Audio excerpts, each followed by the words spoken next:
জাতীয় Donald Trump মহিষটি কি আসলে বিরল প্রজাতির প্রাণী নাকি সাধারণ মহিষের মতো সে নিয়ে তোলপাড় চলছে নানান প্রশ্ন সামাজিক যোগাযোগ মাধ্যমে। জাতীয় ডোনাল্ড ট্রাম্পকে মহিষটিকে দেখতে বের করছেন জাতীয় চিড়িয়াখানায়।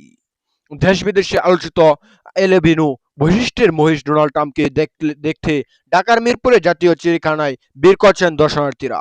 অনেকে দর্শনার্থী শুধু তাকে দেখতে গত 2 দিন চিড়িয়াখানা গেছেন। চিড়িয়াখানা যেন প্রাণ হারিয়েছে মহিষটি। শুক্রবার 19শে মে মিরপুরে জাতীয় চিড়িয়াখানায় গিয়ে দেখা গেছে মহিষটির খাঁচা ঘিরে দর্শনার্থীদের ভিড়। মহিষটি দেখতে সাভার থেকে বাবা মায়ের সঙ্গে চিড়িয়াখানায় এসেছে পঞ্চম শ্রেণীর শিক্ষার্থী আয়শা।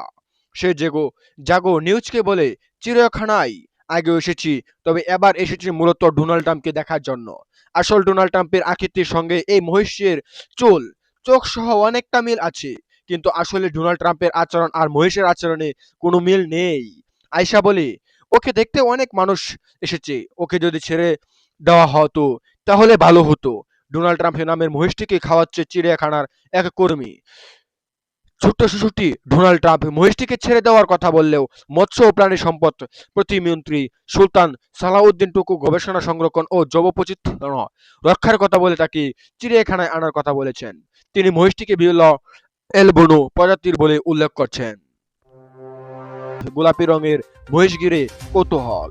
এ বিষয়ে বিবিসি বাংলার এক প্রতিবেদনে বলা হয়েছে, প্রাণী সম্পদ গবেষকরা বলছেন এলবিনো আসলে মহিষের কোনো জাত নয়, এটি প্রাণীর একটি জেনেটিক বৈশিষ্ট্য মাত্র।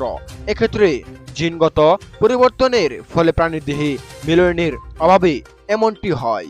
এই অবস্থাকে এলবিনিজম বলা হয়, যা যে যা যে কোনো জাতির মহিষের বিরলভাবে দেখা যায় বলেছেন গবেষকরা। বাংলাদেশের কৃষি বিশ্ববিদ্যালয়ের এনিম্যাল ব্রিডিং অ্যান্ড জেনেটিক্স বিভাগের প্রধান ডক্টর মোহাম্মদ মনির হোসেন বলেছেন, এলবিনিজম সত্যিকার অর্থে এক ধরনের জেনেটিক ডিসঅর্ডার বা ক্যারেক্টার এটা বল। এই ছিল আজকের ভিডিওটি। এরকম নিত্য নতুন আপডেট ভিডিওগুলো সবাইকে পেতে হলে অবশ্যই চ্যানেল সাবস্ক্রাইব করে পাশে থাকা বেল বাটনটি অন করে রাখবেন। ধন্যবাদ। দেখা হচ্ছে পরবর্তী নতুন ভিডিওতে।